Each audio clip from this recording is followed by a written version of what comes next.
na o kan asem bi se bus sakese na ehwe ase bu ho na taxi buduro na asesi kwan ho ha bus na asesi kwan ho ha Ford na asesi kwan ho ha ana bi se na asesi kwan ho ha no o si empendo do na no bi mu ho na o makwa akwaje eye wo mo anema te se bi a ukọ enienum esirem ni anwonafo ne wo ma eje amamre ni amane edina ninu bi ewu na otwitwa eye ne mowre na otwitwa eye ne moto mu wi ni ade na ode atena kanum osisa ade bi sa no ode tena taxi mu ode tena Ford mu ode tena bus mu ezese o ya amamre ansana driver ni betuka no kura wotudi ntia no kura e kire se bi ade na ade ba no ho nte ade na ade ba no nipa na wawu na wayi ni ti no na mowre na watwitwa nipa no sama ye den edi wachi na sasa di wachi enti no na mentra radio so nkyire nipa bi ma de e ma ne nto mo de yin o mutim sabi me nipa te se wa wo nipa te se me a e be de nsa sabi na wona na bia wawu a wada o ba e be 500 years na be 2000 years na ne nipa de se na akora ya wo wa be 30 years ana 28 years watima kwa mu so akoyi sa ma me ne nsa ni dompe wo de koye rituals apiska me no kasa kura bia wakosirem ana wakọ bia watu kwan akọ wa mamre ukoye amamre no ba wo ba no se bana wo ba no nyina no me na ade ye den eba e bisa ade na ekura wo no ebeti ebusuanya tin so no so ma wonya den e fa ntwa ne etie no what masam na say sabi ansana bia nsuo bi ba makwan amansere nte esi no ho ana sabi ni kurom ana ne bro no so no ada se kuruma na fom no really me na me ka kire wo na ene no ena me ka na konfo na adunsifo ne asofofo bibire enam atoro enti no yenyi no bi nyedan enni na kan so tene bi eda okurom bia wo se emfiti from Jordan to Fieda isu no mutim ne yedan e kasa me na me ka kire wo me kra da Jordan krampo me ne soja bia yedan e kasa papa Bible say nyane huna moja na atu agina yeri wi matumfo mpan yeri tumide na ka be kire enti me nante mu krampo ne ha obi mi frugu ya ma shei kura no eden e ha obi ti o se mta ya bi se o ma bra bom na mi hu no ma pa e betima eden akoso ma me ye nante kwa ye nya adwuma kwa da bi ye nkopa adwuma kwa da bi masa ye nware kwa ba na wo ware no krampo bia fie nkonya ha wo no so ubetimne na nanom atwekora it can be possible your babu amare spirit won so spirit no wo ba be ma no ware ba na spirit na hyase to yale ma wo be ma no na spirit na hyase bo adwuma de yi efom anado da ye so mpasa basa but on tna sanwini hu se free se kusua ba ma bra bomi first time timnya 2 series so ba de ne 1 series committee nya bi yedan ento oni obi twekora no honamani no o de ba lo kwama ba no but in spiritual realms no o ready di ba na chi ya de pa ana ya de bone papa no me koso yenwa manu bebre ne yenwa no mrante bebre wo wa nsuo ni abosoma yedan aware om enti na okoye ba ho ade ana ne ba bi ko relationship bi amu oduru a pa bi sakọ pa bi sa yedan ekọ anamu amene abaye ba betuyi daache ya wieye ebe wie sei na de yede ne nam Ghana ha ne dressing bi ne yeyam ne ade ye nware ye enti tambia no se de sabi nipa akono emu no sa na ahoho bebre wo so akono ye dan ewo mumu ahoho so akono wo mu na ye wa ahoho mu ye dwamanfo pa sa me na me ka kire wo ye wa ahoho mu ye dwamanfo pa opema ye wa spirit wo a fen tobia na ye wa sambarat omoye spirit bia anytime bia no ombenya nkanipa anytime one ba na ho nsane no onfanya na de sade tie de open no tobia na sambarat sa spirit am ebo mu de omoye ahohom mu adini wo bible mu pa nyankopon kura chiro mo kokokokoko e se nsamone nko a na say dress na de nam Ghana ha ne nkora ma ya na wo mu ye mom yi no wo mu pieto no wo mu skinny no wo mu to wo dandan no ahonhom bi hu na say opewa obetimi obewaro straight we dey kwado onu onko fie no ko twa ti so ade ofie kwa kwan no ho wa no wa ware wo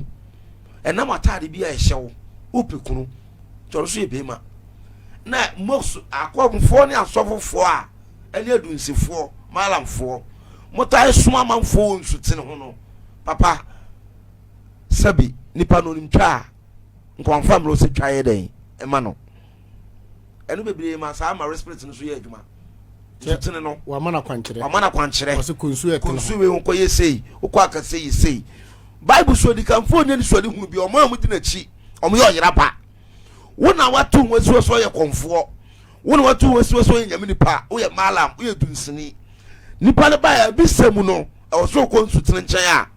o so ka ho bi se wa wo ko bi wo dunsini di nanim nsutene nyame tumi wo bronsam tumi wo at that moment na the direction e ma nipa no spirit ben o kwa koye dai okohia no so nie da ho nana koduro na no ho ye ne fa obeware wo bet na wo koye wa kwankyere bet wo pompo waka kire mame nana poku ho mfe pa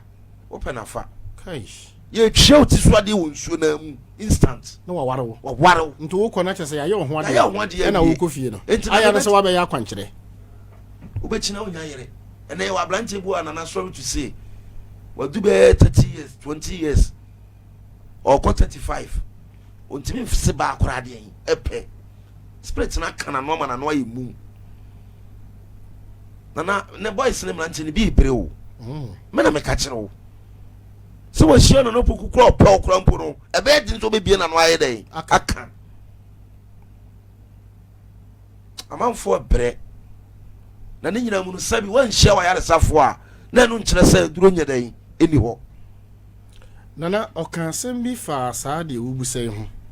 ane ya na ebusa senti ebe ya futuo de ama aposifo binom because etere bi a o de wona kwantempoisi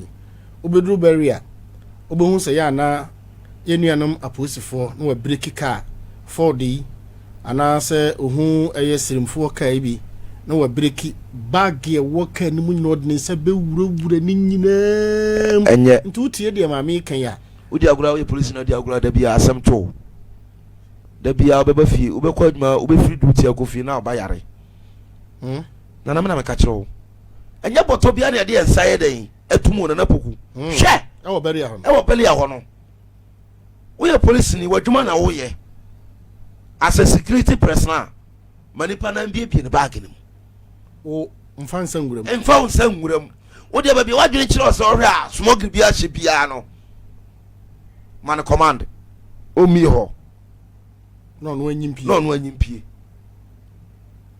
but o pe bibia hu abaye dan behu ne wo no men ka say adwuma mo ye ne nya adwuma ne ye collect but say obi ba ana obi twam na ka no ada say no ma ewom no onto ho ase a o suspect ya manipa na nyino mani wo o pa nkwa say o police adwuma na obi di no ubetima twa 40 years 60 years no abetra fi asondwem dan a obirisi wetima dam stroke bia mechew onsa depo bia meye onsa e man fa yale metra fi ma oma enkoma onya de so bi no mo so a de maka no fa ebebo awo above twa de we ya mani beje ho pa a police for no enya boto bia na etum papa na mpanfo bu besa nya dantane de bibia den ebo ano semi na kwadwo so mpema furu taxi ana ma furu iton bus me kwa akra me bag ekura me otai biem a wafo aja waadwo me sayale me mitim kwaje yale fin kran na hye bag na me de ba o yere me kwaje yale obi yale ya bo obi dua makwaje ne kra afiri bosom so me de ba o de ahye bag me ahye bag mu ye obi ma gede en mamia mi miem nya dai e ma na hwe na ebi abambo ni potno de nse wuram wu ye wa haban bi wo ho a me mate ahye bag mu apart from me kwadwo sompem ana yale fo a me ko ne nchen ni o so som usom a mu yale be tia hyew what the yade ni free baby na eba se si a me makobi a kumase obi ahonhono makoya me nipa na sole anante nsu adeda wo nyina makom ko eti omo but me wo nsu special da me kuro mbro ha me de yale ne ye den ebere no nti wo pe no kwan so ma jama wo sare tie nana na se boto ni ye ntutu basa na bie no police nti bo bi search ma ne wuro ne boxer aden oni ne da na sene bia me ka say kura say ni pa na de da banse da na sene apart from no nyankopon eni kwa say ni pa de sene bi dey ehu but enam hu bia wo de share nti no wa me na wuro no ho eni also spirit be ma so aye dey awuro ho Jesus Christ nti na police wo be bi lo ngabla boy basa ansa wie eni no ma basa no nana ka dia na no ye oh yes search ya no wa hwe yi no bia na e bo no sa search no me nka se bia mo search enye adwuma wadwuma na wo ye as police ni but huna kwan okay that's the word huna kwan a obefa so na wan koton sohwe eni numi ni musuo de ade bia mu e bi se de nti America no me na abontena enye da bia na me chef guarantee enye da bia na mkura poma eti seminar mo ordinary me bo me bag na me ko na nte wo ase a prachi bag mi patro mpesa wa obi ma me ye dey ehwe me biem bibi wo ma na wa hu but enfrɛ me enta say fa bag na me ntoto ho na me fa me se nwuram na wa do se wuram se ja wa do wa wafa na ene no pa ene adowa fo bebire so ene da police wodi yo munti no o makoji ndu bone o say me na me ka kire o ene adowa fo bebire akoji ndu bone enye do bone bia na metima tra ni seat so sisi yale be chewo really me na me ka kire o enye do bone bia na metima tra ni si anim mo so pu be chewo nan nti etada bia bo se bambofo ni bo ho che driver ni na osisi sa ja ka no ha na bia obetena stie n'anim otu akọ police station udi agura be wuntem onnim dia waje ahye me so udi agura be wuntem ene wo taxi do afo bebre wo a papa ene omo yesaka wa na atoto cars na yeden ama omo me na me ka kire wo nti ono so hu ne se papa we bi o ya rituals be me twine ka me ntena wo kwa o sam so me yeden me pe bambo to so akoji bia be sheka anim ti sa ka ni tem bia challenge na yeden koso nga do we ni de haban no na udware ka teten haban wa bompa agusu adware anytime bia wo de e bambo but neno obu sumane pa abu obaye motopa ni no ma kukurusu a pa bitwia a e hye seat ase no wodi agoro wotena seat ni so susi ale be chewo yes o yo yonko drama kure nu kwan so enye do mani bia no so tena seat anim wi ase nye de o na no ma wo ho no ma hye sumase but one party ehu a onye dan e bra na do na o me man ko school man wie pieces kra so on to brofo enso brofo me no be ka no obeka so obi asabi ebunu sabe nyado mako exercise dan awie ahonhom kire made anajo me madwuma me ye no me ne ahonhom sua de anajo nti honam ani me spiritual father bi aye dan e wo ho dabi tumi na kire made ye sua de ehu noma etim pija wo kra de kwa ofisiye abosum 37 nyina ahia ne pija wo kra de kosie mfini ye mo hu de wo sunsun na wo honam ani a wa mefon e se wo honam ani manim guase a patakon so ani ma ye dan guase etim do ko sunsun afiase e ma ko hu ni pa o ma chi o ma gu afiase sunsun prison hwe ye wo sunsun prison ho nana me do nyame ka bonsan e te so sunsun prison wo wona na wiase ne kwa ye ka jeriu ye ka chew wo ya chew ya ka se ya chew enti bia ya chew no wona na wiase bia wo be 2 years and 3 years they toss for 4 years no pa den oboko kutwa ya ho bibia ye den awie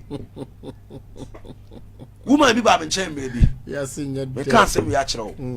me ma me owo me kwa me nyini ni nana ma me owo me kwa me nyini nya den enni adan me awurade na me gini di okay otumfo nyankopon do boss na sase ona muso ona ma metumi se me kwadom sompe na me tra wa fidi kese so sanka biem se makwaji suma no baabi ana makwaji bosum no baabi na me katakata mani ase ebe tra fidi suma ma na ya bia awurade nyi me kra mfiri nsem abodu yewu me na me ka kire wo papa bosum bia me ni bosum bia ni chefa but ade woni bro ho ase gidi se awurade ne boss na sase for edumadene san den e ka ho na di nokure obeti se dwe sie subonten pebre kura na haba e from nana maame bi de ne baba me ho na maame na akwa no awurade mfa mbɔ nkyɛn na ko ayi sei obeje de se maame na de blocks 6 inches or the makumako 7 na soa de ba no spiritually me na me kasa se me ono na eyo ne ba ono na eye ba no no sande maame ne ba so ne yeso no oduru wa na ba tan bie me na me se maame aden but me kan bu de bu ne be akwa mama na nte ti me ya bi se na tumi se me maame no akwa no ko pa no maame na cho wa amango na se aso ne so ya amango ne si no maame ne se krache nana me da chopa we de menye onye ne ba na chopa no but what ma fa na ba de ne ye dey bebe bia be project na yare sama no wa so na wo yo no e di nti na wo ye no na me gu siram se maame pempe no wase ne pei ya wasem wo a ye mfra ho ntoma o ka se dase akora we ka tro so e bayifo obo pa ho e ma sabi wa hwene nyina ye den egu abontene atigu ye o se ye no kore na me se na do na aso no gina adwale ye wo gina so ye bayifo me na me mfuma se me si wo sada ndi pei kachisi ma mo ye bayifo akora no blocks no makoma 7 na dia so ano me na me nana no kure na me ba no obo me nipam e pa me ho e ma sabi me toma nyina ate ye den egu fom toma so nya nkora toma na me so so sim ye bayifo na so me che ne bayi ye bra me ye den me ye into ma me ne say odimfie makoma 4 years na pre atosa yale na ye den atosa sunsun bros no aso de ba no so je atopa no tum na abayifo ni be kunu nti one de onya atopa no am so mo so nko entinu wi ase no susuji ni pa ye den edi ono ane maame ono ane ba wa chim na nyinsen no posome nkono ne bana bura man sabi na hwani ati wo bedwabunti atoyale ti man ko to brush 6 inches man ko ma ko nson eso akwa no ne bla na wu tere na wo de na o timi na me de sabi me ye no ma hodo bebre me sayare me dani dua no ma asai sunsum wi ase woni pa kogu ba bi metim frɛ bɔfoɔ ɛma yehu agye ofiri musuo ani numi mu na bosom yɛ ba bewura mi henia yale na tumi ne semensa ne kese pa ɛtwo henia ɔmo a ɛbɛtɔ ɔmo hwe wɔ ma ɔmo se doctor kɔpae operation sei oba me wa me ma 2 weeks 1 week ya yaresa na otumi no ɛka ho no ɛyɛ ɔgye ne fa hodi sɛ ahonhono ayɛ kakraka te sɛ metwɛdeɛ meya mani nyina nsu ejina mu nyina ayɛ dan atwetwe ama ɔgye ne fa hodi na yaresa ayɛ dan aba saa me nsu bia no bi tim na ya bo bi dua no de ana de wɔ mu ni o bia dua ne ya mo ne wanim bia dua ne ya bɔ no wachi but yale nkola na bia yale bia boa wadwene wa wonye dan papa won ti ase ye fofon no fofon ba bia betro se ho ye saa da no kwa na akwa a yale mu ye dan eye dene da ebe mu wadura anom kwa saa da na yale ne ma ne ho so yale bi da so amane bi da so nkola na ne apresie bi one busum bia konya pam bia wakɔhyɛ bosom yi bo afa abo ade ankɔ ɛnna kɔhwɛ bosom kora uhu no from number me no betena se di nkomo aye bisa adɔ akɔ asukɔ afrin so ni nwia ne habane ama ogye ne fa hudi aye den apa ma me number no me patro me number is 053 57 20 580 bobo no kakra kakra mo 053 57 20 580 ono foforo ma 053 57 20 580 jenipa na hwehwe wo be hu we me patro mu sunya domase domosko junction ehwa na me ye aduro no me san ye bi so wo sunya ne kotokrom wo be bu careful na koya hima no uduru ho na ofre me number ya me nkura na ba be fa de wa ye den e de waba na deni ena de me ba se ma be chetiefo ahaban ketua bi ye fe na kokomesa akokomesa ye ni nana ahaban we ejina for spiritual protection esama ni pa osika sem ye den ejina ahaban we ena bia wawo mo no akura ne dada no suan no ye den osu ana sabi e bia dan awodam na edu na bia wokura untime nya den enna okwa ahaban ne nchen sere no etete bi waposa wode adware de bia pete danim wo sunsumboni biara oba brabo so honhom bia e wo danim obepie fra ma oje na hoto aye den aye adwuma wo se friend shen me patro ye friend akokko mesa me patro ane de esisi fuachire fechire he ye me patro ane ma edi no e masika pa ana ye de eyi e pete so yi sa esa yale pa so utim tete eposa edware ompepa wo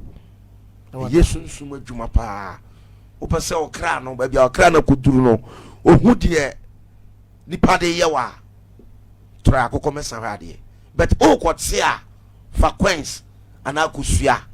ana nkyena bo ana se ewo na fate yentene kwa honhoma o communicate ahaba efe nunum honhoma o communicate sa ahaban no ono asan eba ahaban we so we ase ehu bibi we ase papa nunum no sa ahaban ni nyina yete posa e de sa malaria ahaban no nyino ahaban ni nyina ahaban we ase mo nyina mo hene ni nunum nyino but esan powerful ye de say ade say ya to oduro kra etim de nunum ema back to sender bosum bi anyawo onyante wakoma nko ana sesabi wama wo ho agina nsuo wa hyehya se pampese football ya nam nunum ahaban so oje ne fa wodi etimi ye dan eye adwuma ese nunum so fie so ye very so hwe ni yie na ni tambia odi ni nunum anya ahaban basa bi asa ahaban ni nyina hene ni nunum ahaban ati ya duru yi omu nyina omu hene ani nunum nana ahomachem kro tu chem nunum me na me ka kire wo the whole ahomachem no the whole ahomachem dua bosom on ko tu che ema nunum honhoma eba nunum so no efinyankopon chen straight na yedan eba we ase hu nunum ya ahaban bi a spirit ne ma mesi ade bi so na ba be wura ne de yen yenimu eba na mu direct enti nunum kwa ya ade bi outside di gina e bompa ya itimi yedan eyiyi mawo but wa huna kwan a ne ma obere no number me patro me telephone number is 053 57 20 580 053 57 20 580 wa how be down so amane bi down so from ne nkasa na bibi enye patakon yona na na da se na pese me chia